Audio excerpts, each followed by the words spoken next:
Muito bem, pessoal.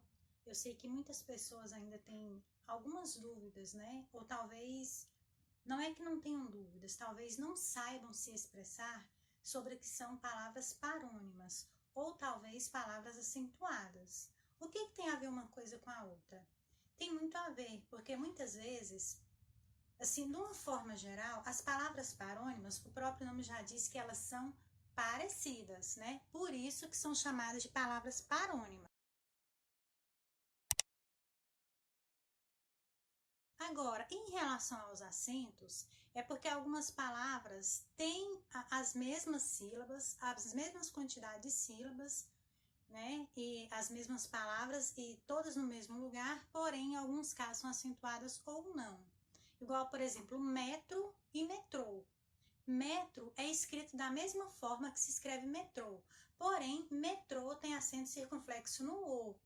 E muitos alunos querem falar, né, na verdade, escrever metrô e escrevem metro, porque alguns alunos não entendem a importância da palavra acentuada. Ou seja, o acento ele não é um enfeite, ele é uma necessidade. De forma, nós podemos dizer que algumas palavras que não são tanto parecidas, ainda algumas pessoas confundem, né? Muitas vezes vai depender da região que a pessoa mora, ou da escolaridade, ou talvez da idade, ou da audição. Muitas coisas às vezes influenciam no que a pessoa está ou não está entendendo. Eu me lembro uma época que nós gostávamos muito de assistir novela infantil, né?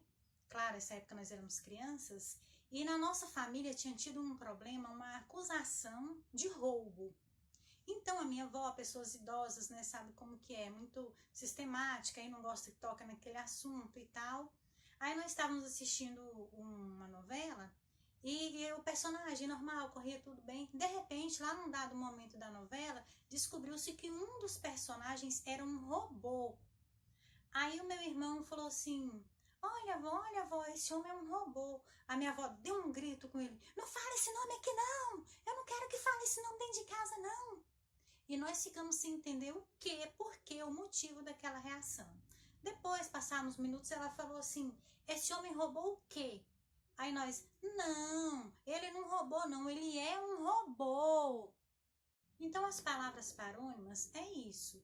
Elas são totalmente idênticas, tanto no som quanto na escrita, ou às vezes ela é parecida no som, ou às vezes ela é parecida só na escrita. E tem assim, né, talvez SS, cedilha, termina com L, termina com U, né? Essas coisinhas. Então, por exemplo, alto isso, alto aquilo, né? Automóvel, autoajuda, auto não sei o quê, autoestima.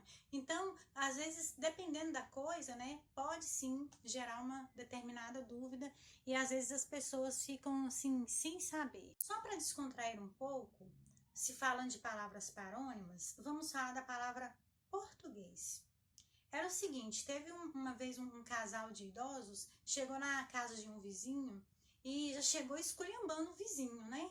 Ah, você é culpada, minha filha reprovou na prova, a minha filha não conseguiu passar no teste, você é o culpado, o que você fez com a minha filha? Aí esse senhor ficou todo sem entender, né, que não estava entendendo nada. O que está acontecendo? Eu não sei o que vocês estão falando.